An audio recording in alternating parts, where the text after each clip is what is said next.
Brian with Grand Roofing, and I'm going to take you guys along on this roof right here. I just got out here working this estimate for a guy. He called me, said they needed to get a roof done. Had a few contractors come out. I don't know the names, but he was telling me that they were adamant that it needed to be completely replaced. Skylights all need to be redone in pretty bad shape, and that it was 2-layer, a lot of trash, roughly 60 square. I did a real quick brief walk around, met with him. He doesn't want me to give away name, address, or anything like that, so I'll respect that. But let's take you along, if you're a homeowner looking at getting your roof done, some things you can see to kind of compare using what you know to cross-reference with what contractors are saying that you need done, and kind of maybe how many layers, what kind of squareage, things like that. So roughly on the squareage, I'll put a card up here on a video I did where you from Google at your home can, for free, kind of just simply right-click your mouse and measure your roof and use a quick, simple little equation to figure out your squareage for your roof. Get you pretty close in the ballpark using a average pitch of the home. So really simple. Again, the card will be up here. Let's just do a quick walk around on this and I'll show you. Maybe this helps you guys, because there are contractors that will take advantage of people like you. So without further ado, let's get up there and show you some of the things. So probably the first biggest thing that just blows my mind is he swore that this was a 2-layer roof, that a lot of trash, a lot of tear off, a lot of hauling away to a landfill. Sorry, some might be in the camera there. And it was going to drive the price up pretty high. Well, part of my inspection of doing an estimate, what we do, I think I got a video specifically about this, how to tell how many layers you've got on your roof. Right at your edge here, now you're going to have to lift these up a little bit. So looking at that, it looks like an older 3-tab shingle that could be a second row, but no, notice where the tar is.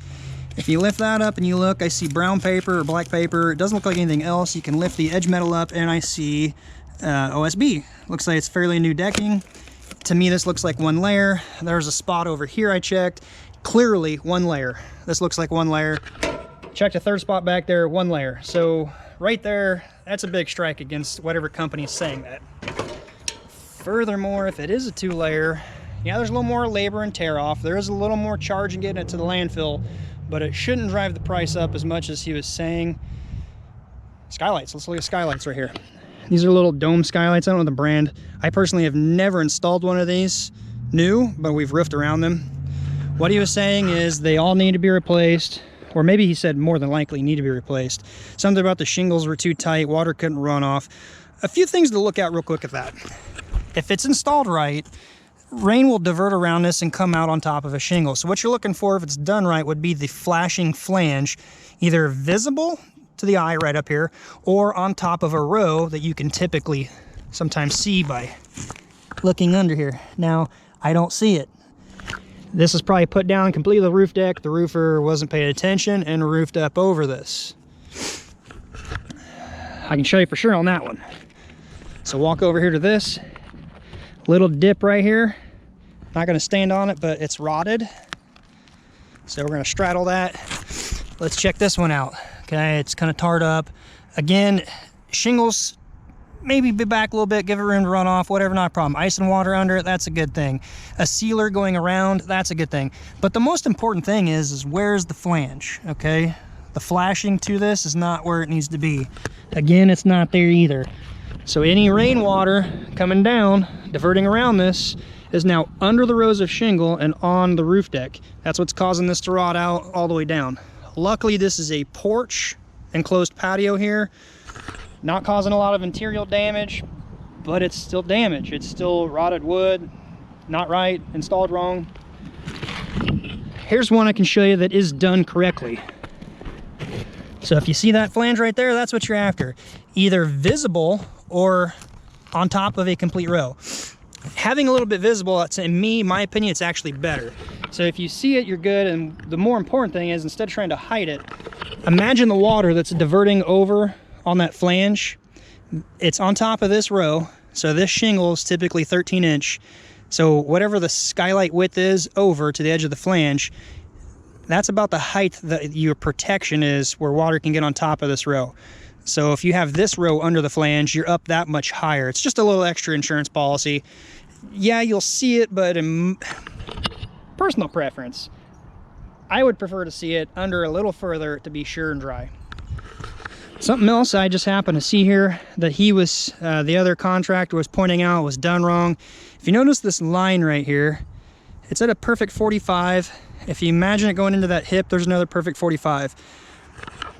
Doesn't look like a big issue. What it looks like is there was a section of house here, something, and they added on, and you're seeing the hip line coming in right here. Everything I'm walking on is solid. It's a perfect lineup. By the way, I'm gonna just take a piece of aluminum and shove it under because that's a leak issue, whether we get the job or not, just a kind of courtesy for him. Moving on. Good point to point out for the homeowners out there to trim your bushes and trees and things away from your house.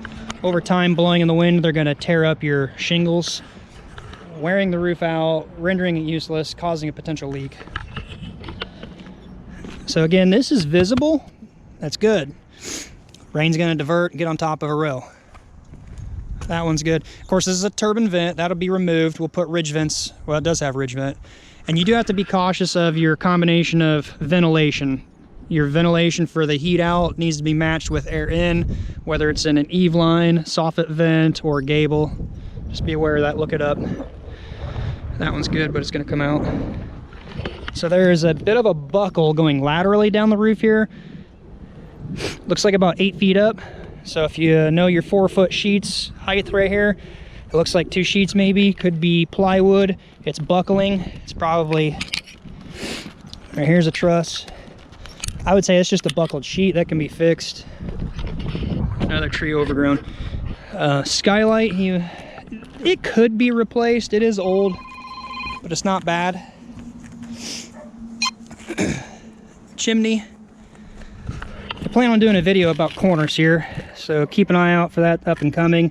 There's no kick out. Granted, there are certain pieces of flashing, like an accordion style, that wrap this. That's good, but I like to, whenever we do a new install, it's going to get a piece of flashing added here. In a cricket like this, it would be a coil stock piece coming out, and then step flash up high. Chimney has a negative dip going in. This is causing a leak for sure. Looks like it was foamed up to stop it. Homeowner tried to do some things to buy him some time.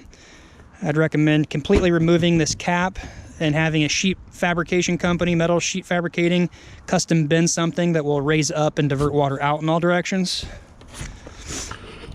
Or if it's not being used, possibly completely remove it. I don't know. There's a wasp nest in there. Rubber. So, low slope. Let's talk about that real quick and brief. Manufacturers say anything to, I believe, a 412, most manufacturers, no problem, A-okay, good to go. 312, you need to put ice and water. 212 is pretty questionable. Yeah, you can probably get by with it, but manufacturers may not honor the warranty, so look into it for your brand you're considering. Some sort of low slope system is good. That's what this is, although it's non-reinforced rubber, and I'm not a fan of non-reinforced. EPDM reinforced rubber, it's a great product, works great, has a long shelf life. But non-reinforced, however, it gets warm, it comes free, it pulls up from the bonding adhesives, and it will blister and shrink. So now you've got this flapping in the wind. It's just not good. If this were done with a reinforced rubber, which is not much more, it would hold up no problem. You can also put a batten bar down and seal that so it's pinned down. But it is a really flat, low slope. Again, another Skylight, not an issue. You checking for things, make sure the flange, the flashing is good. Every shingle has a piece of step flash. So this shingle, the buildup, flashing. So they're all in the right spot. Again, this is a little old. It could be replaced. You could probably salvage it. HVAC. This is a bit of an issue. Please, HVAC guys, whenever you're installing a roof, don't try to run your pipes on top of each other. You need to flash these with pipe boots, so try to space them at least a foot or so apart. What I recommend to this guy is, if we were to do the job, or whoever does it, I'd recommend go down in there with a Sawzall, cut one of the vent pipes just a little bit, just a little, doesn't need much, shoot a 45 over, a couple of foot or two, come back up to the roof. So probably move this one over to about here somewhere. That'll allow you to put new pipe boots on and flash these. Looks like somebody may have reused them and just gooped them up. Oh, let's see here. Something else. This is not really for a homeowner, but I would have roofed these backwards. This is a cut valley. My opinion, this side should have gone first because it's lower. Brought this one over. If you cut it, watch out when you're cutting it, but more importantly, these points here, you want to nip these off so they don't catch water and trickle under. Just little bits of detail that you can know in your head to maybe question your contractor that you're thinking of using, so you know it's going to be done right. Make sure it's all fine typed out or written out in the estimate. Prices can be good and attractive, but if the description lacks, you may get taken advantage of. Something else I want to point out, satellites have been great for many people out in rural areas, but when you start adding brackets like that, you got to be cautious on if you remove them. There was one here, it was removed. You've got the holes, it's been there for I don't know how long. Now you've got water that has rotted this area out. If you push too hard, it'll just fall through. So tip on that, if you got a satellite dish, you're not using it, if you're going to remove it, that's fine.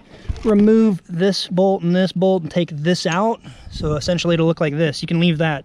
If you do remove this, either replace the shingles or at best, or minimum I should say, caulk your nail holes. That would potentially save you a bit of a problem. So that's about it on this particular roof. I hope this stuff helps you. So back to the very beginning of the movie. Let's talk about how you can confirm whether your contractor is being true and honest when it comes to whatever squareage he's saying. Click the card, go to Google, watch the video, and you'll just kind of click around the perimeter of your house, provided you can see it with good imagery, and then the pitch factor. So smartphones, honestly, you can actually just look at it. You can do it many different ways. With a speed square, just looking at it, get an idea, or put your phone with a pitch gauge on it. You need to know the pitch just to help be a little more accurate. Once you sketch your roof and you get the total square footage, multiply it by your pitch factor and it will give you what you should need, minus waste factor, which you can probably typically put 10%, get you close. That'll give you an idea whether your contractor's trying to rip you off or not. Also, some contractors charge more per square, but it's actual squareage. Some might charge less per square, but we'll figure in the accessories like hip and ridge and starter, because it's all stuff we got to buy and use. So for example, let's just assume this was 60 square. It might be 55 square, but when you throw in the hip and accessory stuff, it's going to be 5 additional, so put it at 60. So just to clear up any miscommunication or confusion there. Again, I hear about it a lot, I see it a lot. I just happened to come across this one. My intuition, this doesn't look like 60 square. I'm gonna measure it up, maybe do a follow-up video, but what I do know is it is 1 layer, confirmed on several sections, and this guy was adamant it was 2, pulled out some kind of shingle, the owner said, and was like, look, they don't even make this anymore. I'm like, did he get it out of his truck? So anyway, hope the video helps. Give it a thumbs up if it did. Let me know if you have any questions. I'll try to do my best to answer it. I want to try to share what I know and bring value to you guys. That's what I do this for here at Grand Roofing. So if it helps, thumbs up. Be safe. Until next time, see you then.